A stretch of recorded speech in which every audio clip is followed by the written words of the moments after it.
Ayan guys, bali, umakyat tayo ng 6:32 a.m. Yan. Tingnan natin kung anong oras tayo makakaakyat hanggang taas. Yan. Dito yan sa may tatlong krus. Pagkita niya, te.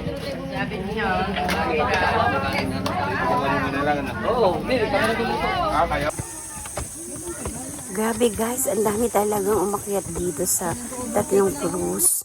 Look, medyo na-traffic kami pagdating sa kalagitnaan. Ang dami-dami kasing umakyat dyan.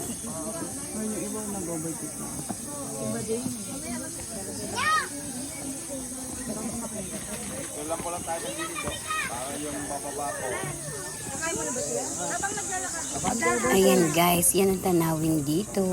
And look, walang ibang dadaanan kundi ito lang. Kaya ayan, salubungan po yung paakyat at pababa. Ayan, nakita natin si Frenny sa pag-akyat dito. Sige, ka naman. Wait lang. Pagdating sa taas ng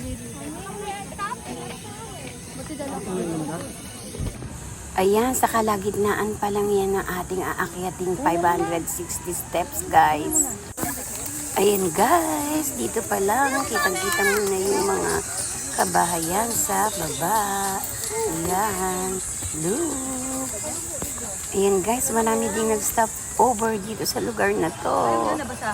Mga nagpapahinga lang muna bago ulit umakyat.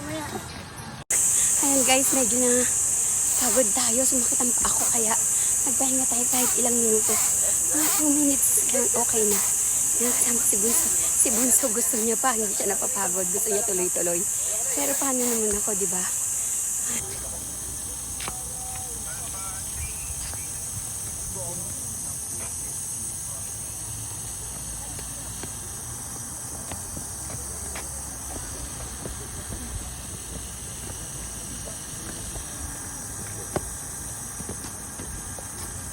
At ayan na nga, pa-chill-chill lang ako sa pag-akyat.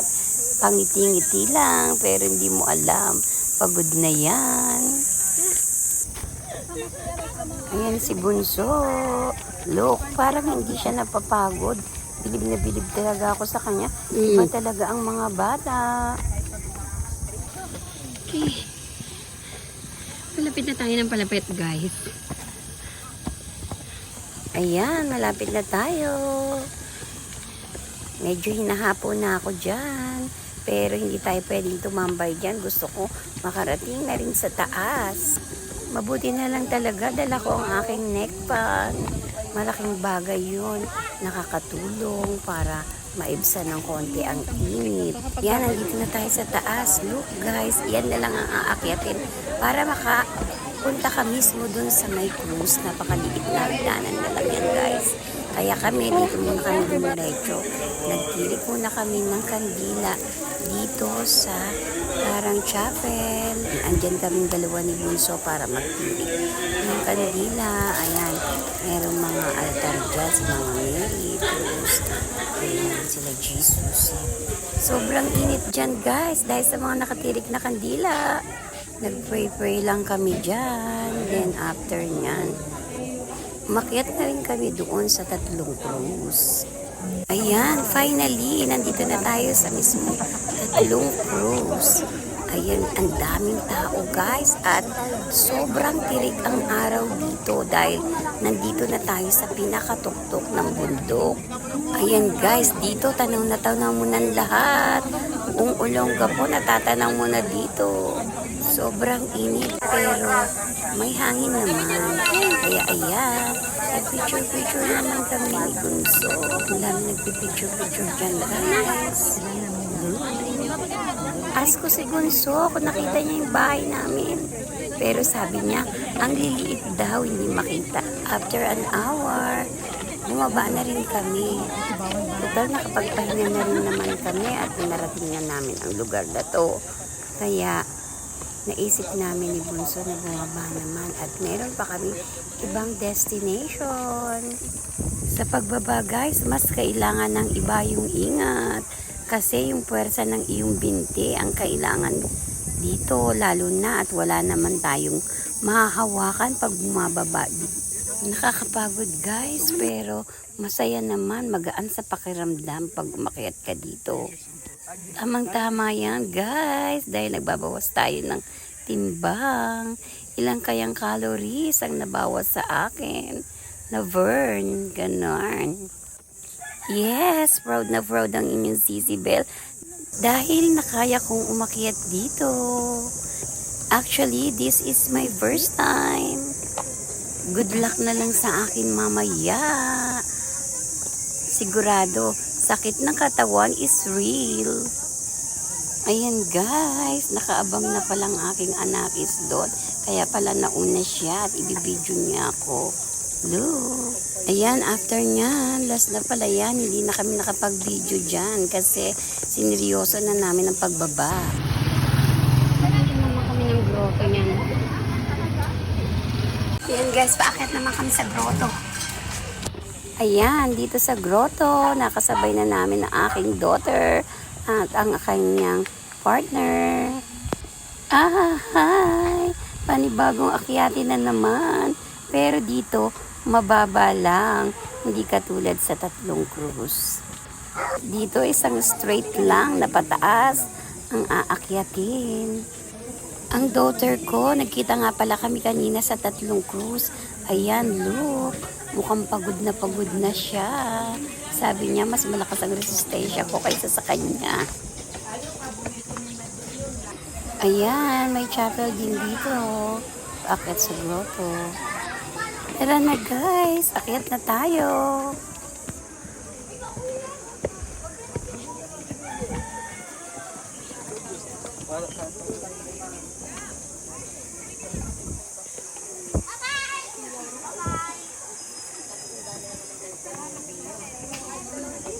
Ayan guys, hanggang sa katuk-tuk-tuk-tukan, inakyat natin.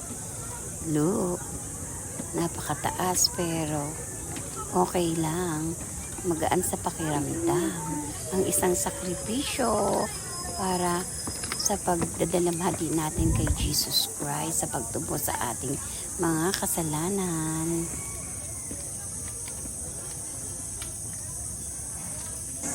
Ayan guys, ang dami ding umakyat dyan. May mga bata pa nga. At meron ding mga may edad na medyo malalakas pa rin ang mga tuhod. Ayan. Daming nagtirik ng kandila at mga nag-picture-picture, mga pamilya. Nagtirik din kami ng kandila dyan guys. Ayan. At nagpasalamat ako sa Panginoon sa mga biyayang ipinagkakaloob niya sa akin sa araw-araw. Ganon din humingi ng tawad sa aking mga kasalanan. At ipinag-pray ko rin ang karamdaman ng aking mister.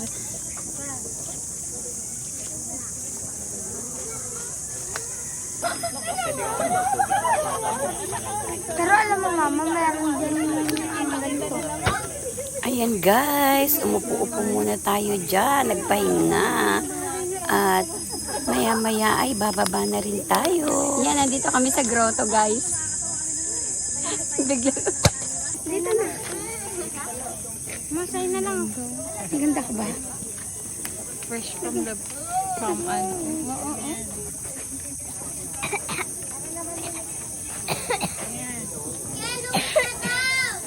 May load ka, te? Ha? Uy, may load ka? Sana all wala. Ako meron. Nagtirik lang ulit ako ng kandila dyan guys. Then maya-maya, bumaba na rin tayo.